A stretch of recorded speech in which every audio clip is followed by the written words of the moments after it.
Eu sou o Henrique Caliani, sou voluntário na Casa Espírita de Emmanuel.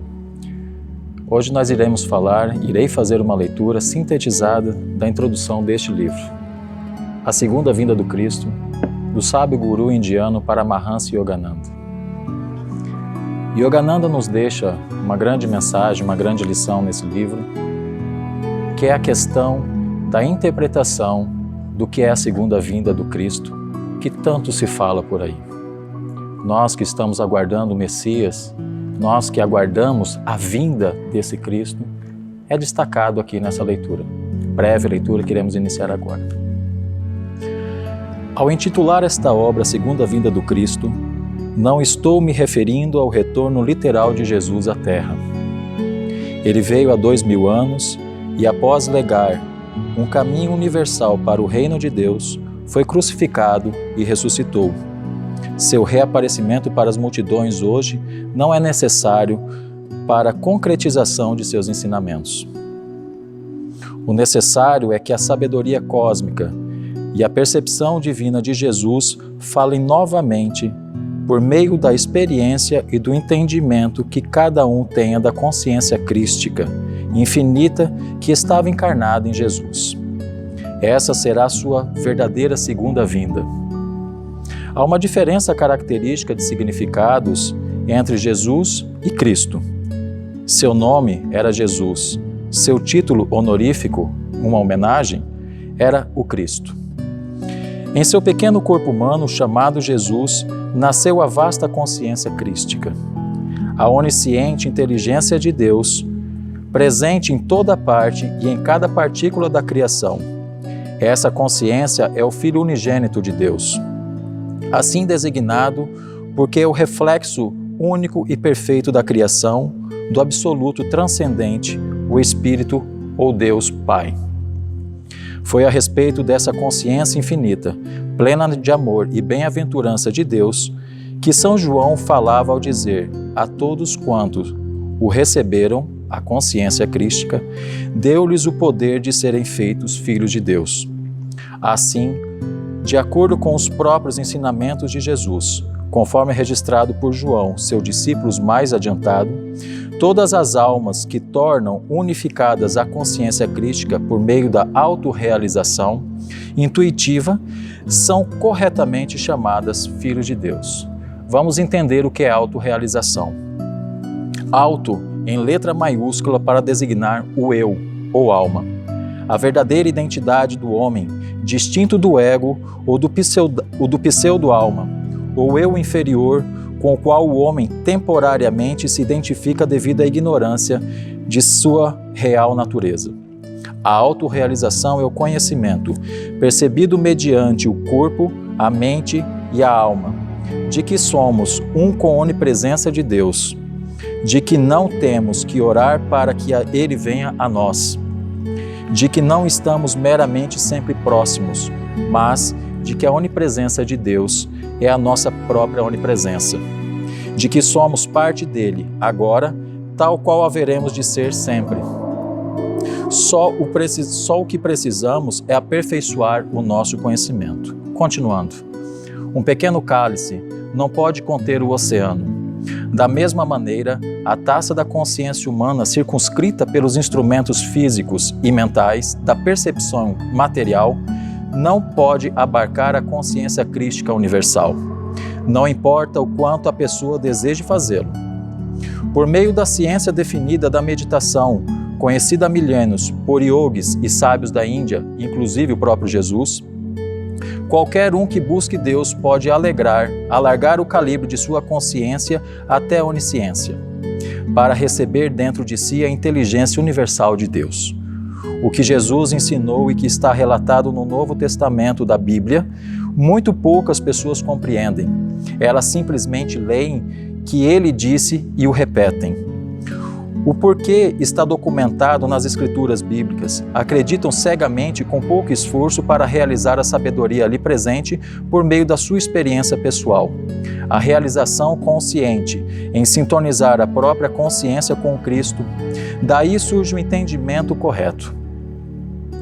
Quando as pessoas tentam deduzir o significado das palavras de Jesus somente pela análise intelectual ou sob a perspectiva de um dogma específico, elas inevitavelmente distorcem tais dizeres para adequá-los a seu propósito, ainda que bem intencionados, ou para ajustá-los convenientemente ao seu nível de entendimento.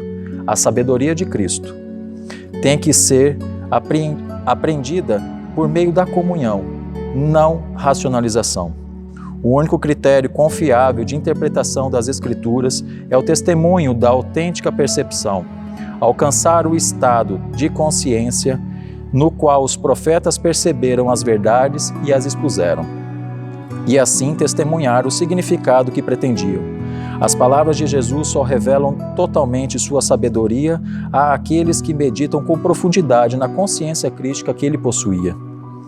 Então compreendemos Jesus à luz da experiência espiritual da consciência cósmica do Pai Celestial, alcançada através da inteligência crística refletida do Pai presente em toda a criação. O Cristo não passou pelo sublime drama de sua vida simplesmente para fornecer material para sermão de gerações e pregadores em seu púlpito aos domingos. Ele viveu, morreu e ressuscitou gloriosamente como uma inspiração para os outros viverem uma vida divina e atingirem por si próprios a experiência que ele alcançou de Deus e da vida além da morte.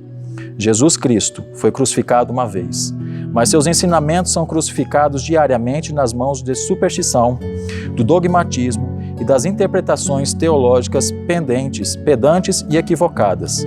Certamente, com o alvorecer desta era mais esclarecida, chegou a hora de pôr fim à crucificação dos ensinamentos críticos apresentados por Jesus.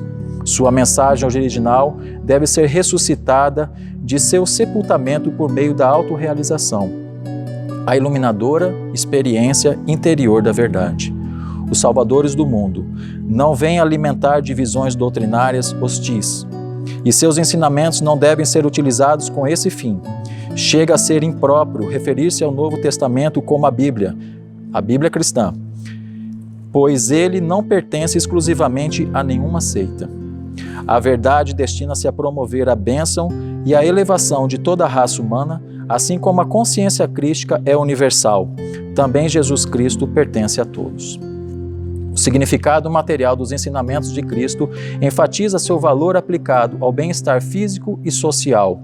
As leis eternas do viver correto pertinentes aos deveres pessoais, da família, de trabalho, comunitários, nacionais e internacionais do homem como membro da família humana mundial de Deus.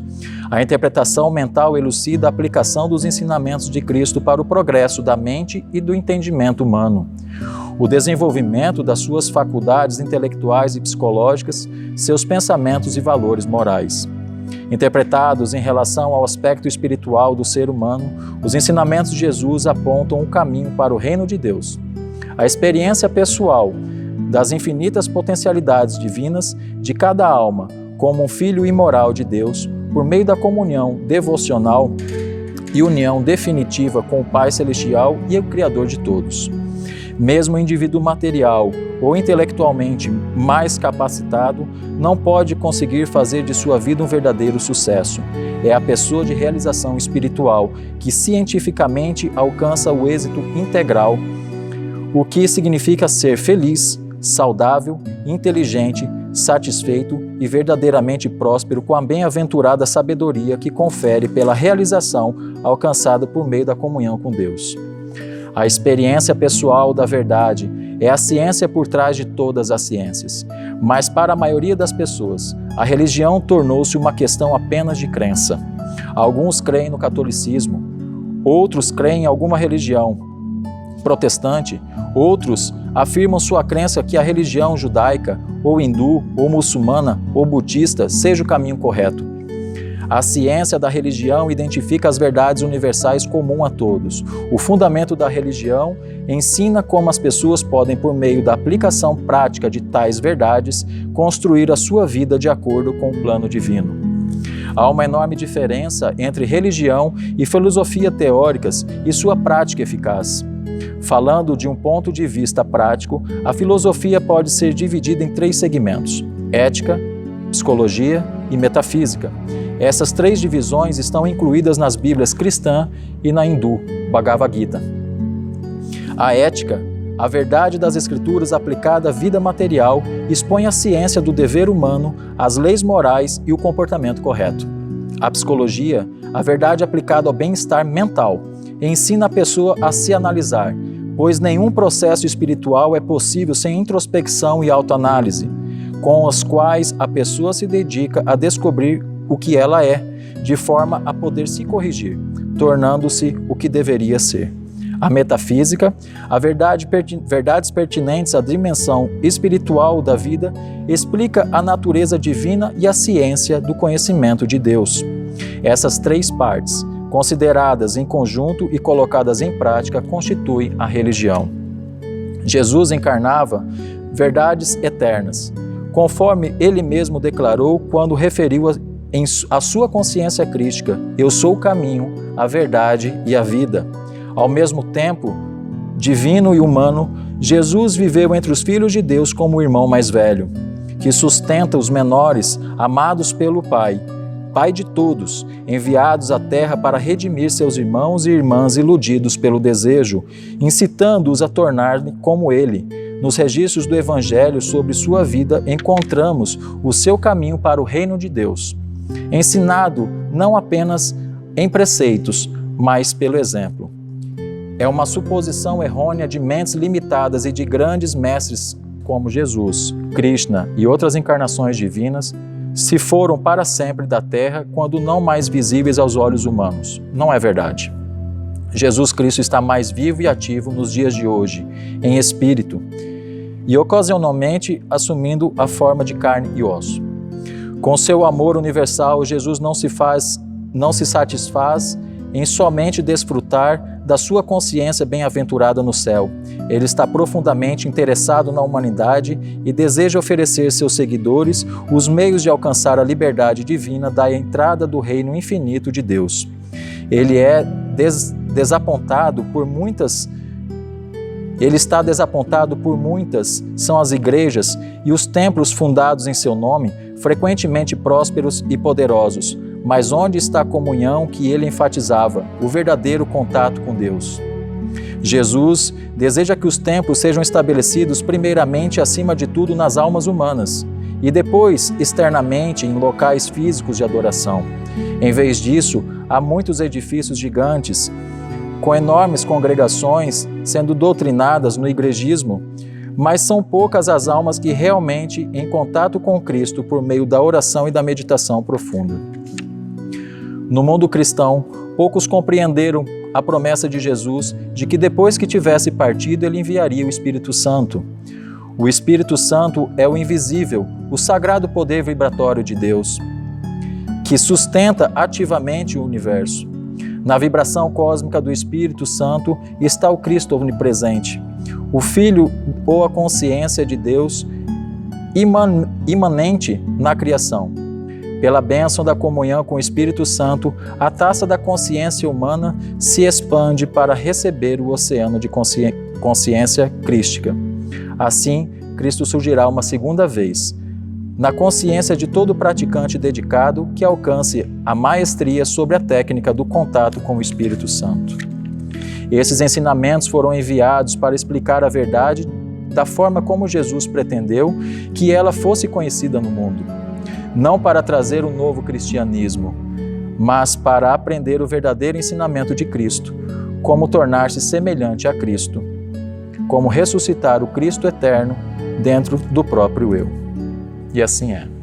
Muito obrigado pela atenção, paz e luz no coração de todos, que o Mestre nos abençoe hoje e sempre.